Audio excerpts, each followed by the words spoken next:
Les villes invaincues de l'Ukraine, la vraie histoire de Louhansk. Où est-ce qu'on va aujourd'hui? J'ai hâte de voir de vraies fouilles. Top!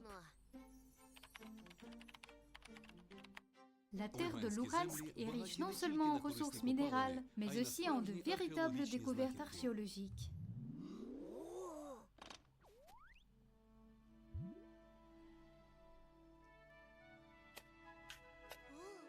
Tiens, c'est la crête Merkeleva. Bah c'est quoi ça? La crête Merkeleva, au Stonehenge de Louhansk, est un sanctuaire ancien, découvert en 1976 par les écoliers, membres d'un club archéologique. Comme je les envie. Plus tard, les scientifiques ont établi l'âge approximatif de la découverte. 100 000 ans. Ça veut dire que ce monument a l'âge de la pyramide d'Égypte la plus ancienne et de Stonehenge britannique. Ouh là là, que notre histoire est longue et riche! L'histoire s'est poursuivie. Divers peuples nomades ont habité le territoire de la région de Louhansk pendant des milliers d'années. Les Cimériens, les Scythes, les Péchénègues, les Coumans et autres. La Russie propage un mensonge selon lequel ce territoire aurait été sauvage et inhabité avant l'arrivée de l'Empire russe.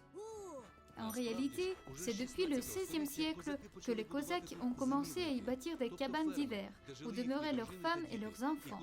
Ils retournaient là-bas pour passer l'hiver après leur campagne militaire. Dis donc, alors les Cosaques s'occupaient des choses normales aussi?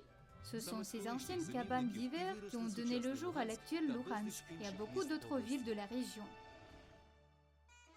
À la fin du XVIIIe siècle, un entrepreneur écossais, Charles Gascoigne, a fait construire ici une fonderie de fonte.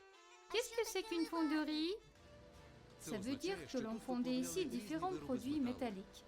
Les premiers ingénieurs étaient britanniques et les ouvriers ukrainiens venaient des villages voisins. Grâce à cette usine, en 1882 est apparue la ville de Louhansk. Alors ce n'étaient pas les Russes qui ont fondé la ville. C'est même moins que ça. Dans les années 30 du siècle précédent, on enseignait en ukrainien à presque toutes les écoles et la plupart de la population était ukrainienne. Mince, on les a pris tous les trucs ukrainiens.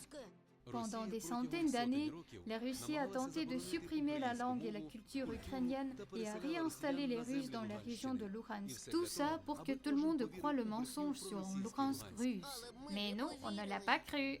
Bravo! Ceux qui connaissent l'histoire de leur pays ne se feront jamais prendre. Les habitants de Louhansk ont opposé de toutes leurs forces l'occupation russe en 2014. La ville a pourtant fini par être occupée. En tout cas, aujourd'hui encore, les partisans résistent aux Russes. Je suis sûre que l'armée ukrainienne va libérer la ville, puisque Louhansk a toujours été ukrainien et le sera encore.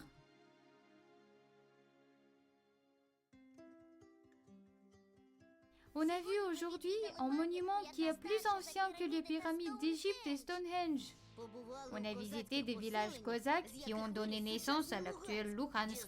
On a appris que la ville est apparue grâce à un entrepreneur écossais. On a été témoins de tentatives russes de supprimer la culture ukrainienne et de transformer les habitants de Louhansk en Russes. Mais les gens de la région ont préservé leur amour de l'Ukraine, même dans les moments les plus sombres. On croit tous dans la lumière après les ténèbres, puisque c'est ça ce que notre histoire nous apprend.